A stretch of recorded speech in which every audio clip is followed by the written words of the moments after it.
आप देख रहे हैं जय भारत टीवी। शराब नीति के कथित घोटाले से जुड़े मनी लॉन्ड्रिंग मामले में गिरफ्तार मुख्यमंत्री अरविंद केजरीवाल ने आखिरकार कोर्ट में अपनी बात रख दी है। इस 8 मिनट की बात में अरविंद केजरीवाल ने सिलसिलेवार कोर्ट के सामने कई खुलासे किए हैं। सुनिए क्या बोले हैं अरविंद केजरीवाल। मेरा ये केस 2 साल पहले से 1.5 से पौने 2 साल से चल रहा है। 17 अगस्त को 2022 को सीबीआई की पहली केस फाइल हुआ था और 22 अगस्त 2022 को पीसीआर फाइल हुई थी ईडी में। मुझे गिरफ्तार किया गया है। ना तो किसी कोर्ट ने मुझे दोषी करार दिया है, ना मेरे ऊपर कोई मुकदमा चला है, ना मेरे ऊपर कोई आरोप तय हुए हैं, ना मेरे ऊपर कोई आरोप नहीं है। अभी तक इस केस में सीबीआई 31,000 पेज फाइल कर चुकी है कोर्ट में और 294 विटनेसेस को एग्जामिन कर चुकी है। ईडी लगभग 162 विटनेसेस को एग्जामिन कर चुकी है और 25,000 पेजेस फाइल कर चुकी है।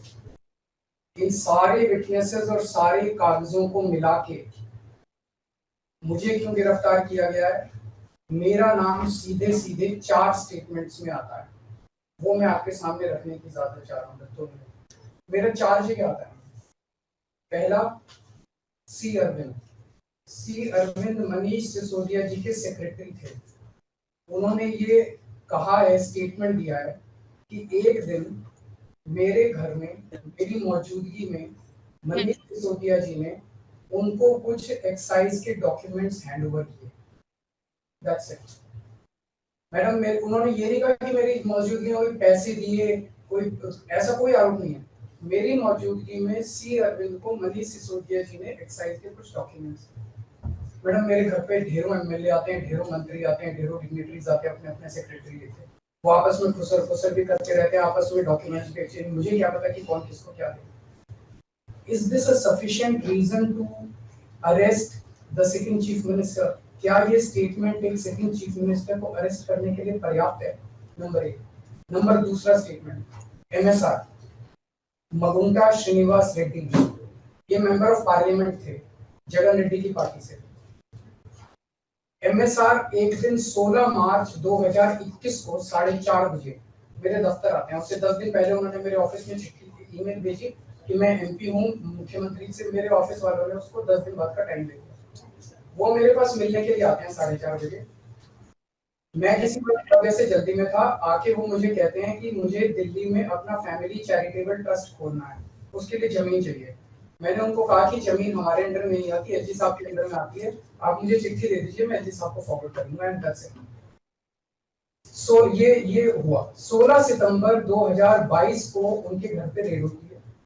उनसे पूछा जाता है कि क्या आप केजरीवाल जी से मिले?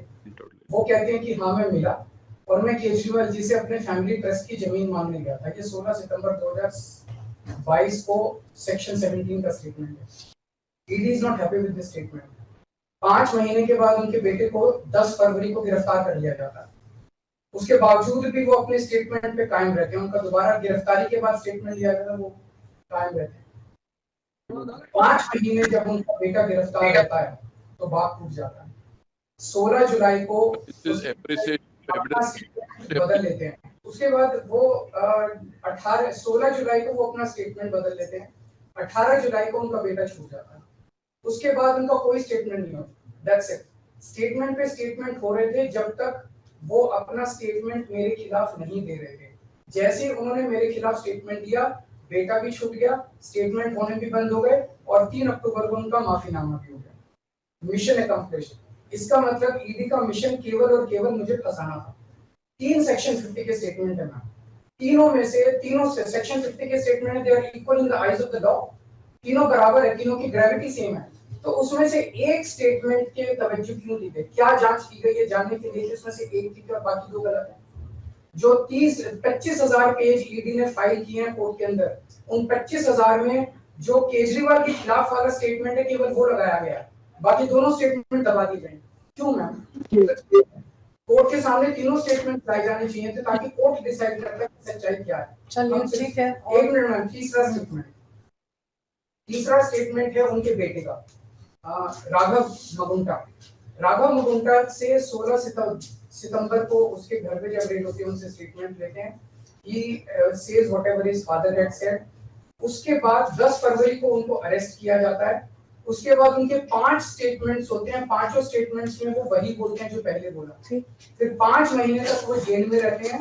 उसके बाद जब 16 जुलाई को उनके पिताजी स्टेटमेंट बदलते हैं तो 18 जुलाई को उनको छोड़ दिया जाता है। तो 7 स्टेटमेंट्स उनके हुए, 6 में वो मेरे खिलाफ नहीं बोलते, 7वें में जैसे ही मेरे खिलाफ स्टेटमेंट देते हैं उनका उसके बाद कोई स्टेटमेंट नहीं होता, उनको जेल में छोड़ दिया जाता है, उन्हें माफीनामा दे दिया जाता है।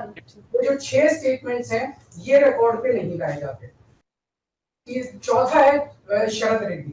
शरद रेड्डी के केस में 16 सितंबर को उसको अरेस्ट किया गया, 16 सितंबर को उसने रेड हुई, उसने मेरे खिलाफ कुछ नहीं बोला।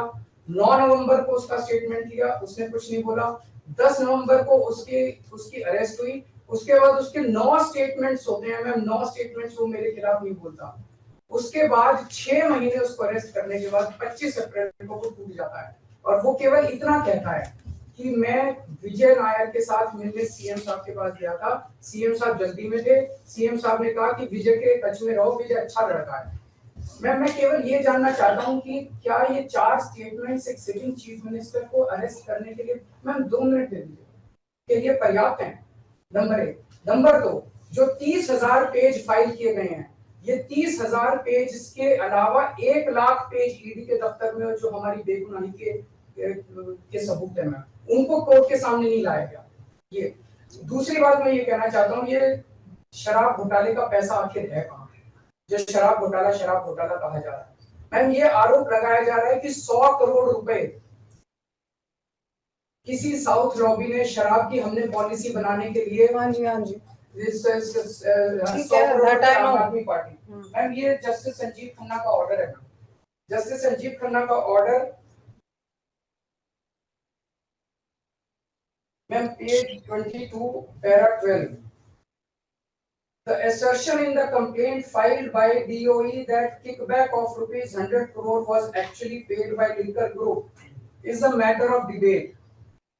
संजीव खन्ना कह रहे हैं, इसका मतलब ये साबित नहीं हुआ, इसका मतलब ये विवादास्पद है, इसका मतलब ये संदेहास्पद है, इसका मतलब इसके लिए सबूत नहीं है। तो जो 100 करोड़ रुपए ये कह रहे हैं कि हम लोगों ने रिश्वत ली, वो रिश्वत तो संदेहास्पद है, उसमें तो सबूत ही नहीं है। लेकिन असली शराब घोटाला क्या है? असली शराब घोटाला शुरू होता है ईडी की जांच के बाद। जब ईडी की जांच शुरू हो जाती है, ईडी की जांच के 2 मकसद हैं। एक स्मोक स्क्रीन क्रिएट करना पूरे देश के सामने, आम आदमी पार्टी ने चोरी की है, आम आदमी पार्टी भ्रष्टाचारी है, आम आदमी पार्टी ने शराब घोटाला किया, और उसके पीछे एक्सटॉर्शन रैकेट करना जिसके जरिए वो एक्सटॉर्शन रैकेट करना जिसके जरिए वो पैसे इकट्ठे कर रही है। मैं आपको सबूत दे रहा हूँ। शरद रेड्डी के केस में शरद रेड्डी को बेल 2 वजह से मिली। एक, शरद रेड्डी ने मेरे खिलाफ स्टेटमेंट दिया और शरद रेड्डी ने अरेस्ट होने के बाद 55 करोड़ रुपए का चंदा बीजेपी को दिया। 55 करोड़ रुपए के bonds arrest, so he bought his bail ma'am, he bought his bail। Then now the money trail is clearly established। Ma'am, just last 1 minute। Last 1 minute। The money trail is established, ma'am. उसने अपनी bell arrest होने के बाद 55 करोड़ रुपए का चंदा BJP को दिया, बीजेपी के अकाउंट में सीधा गया। मनी ट्रेल इज एस्टैब्लिश्ड और यही पूरी जांच का मकसद था। एक तरफ आम आदमी पार्टी को क्रश करना, एक स्मोक स्क्रीन क्रिएट करना, भ्रम का पर्दा, और पीछे से एक्सटॉर्शन करना। कोर्ट में केजरीवाल ने करीब 8 मिनट तक अपनी बात रखी। कोर्ट के भीतर अरविंद केजरीवाल द्वारा कही गई ये बातें अब सोशल मीडिया पर तेजी से वायरल हो रही हैं। बावजूद इसके अरविंद केजरीवाल 1 अप्रैल तक ईडी की हिरासत में रहेंगे। ब्यूरो रिपोर्ट, जय भारत टीवी।